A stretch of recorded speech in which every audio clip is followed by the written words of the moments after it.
So ngayon guys, hanap po tayo ng malilibre mga ka-idol sa araw na ito mga ka-idol. Sana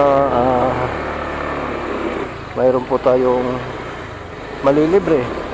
So subukan natin mga ka-idol. At ayun nga mga ka-idol, sana po na kahit isa man lang. Aray.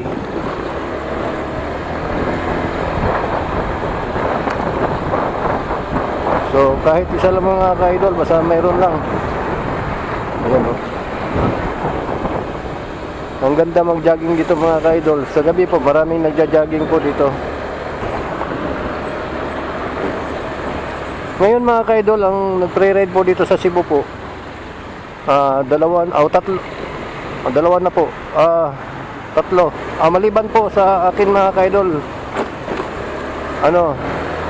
Kasi minsan mga ka-idol, wala talaga akong pangkas ang hirap talaga nang wala kang malilibre po. Sana magkaroon po ako ng trabaho. Ayun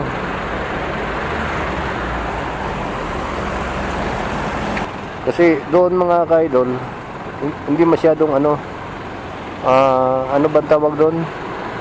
Yung mga ng mga sasakyan, alikabok. Ano ba yun? Walang masyadong dumadaan yun doon mga ka-idol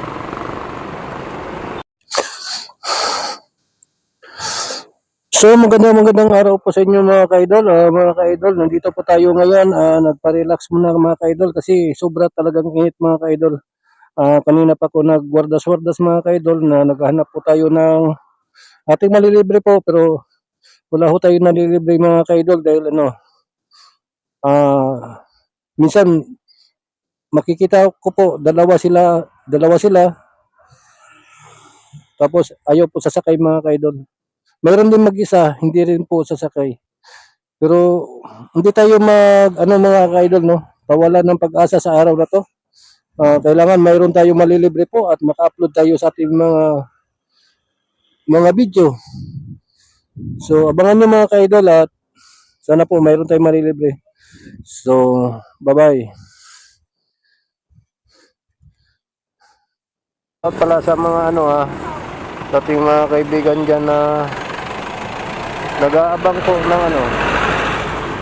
po sa ating mga video na ina-upload po. Maraming salamat po sa mga support. Mabuhay po kayo dyan.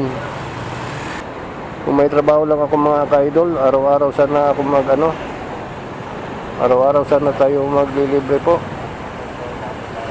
Kaso lang wala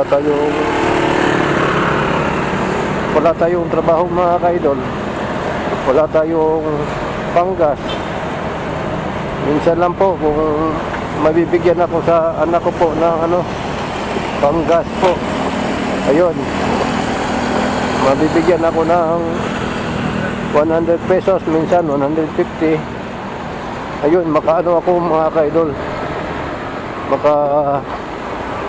Hanap tayo ng makukontinue yung ating sabaga libre sakay sa ating mga kaibigan dyan. Maraming salamat po, salamat po talaga. Nandito po tayo ngayon sa loob ng Ayala po, pero mas maganda sa mga ka-idol sa IT Park. So hanap tayo mga ka-idol, hindi tayo mawawala ng pag-asa po.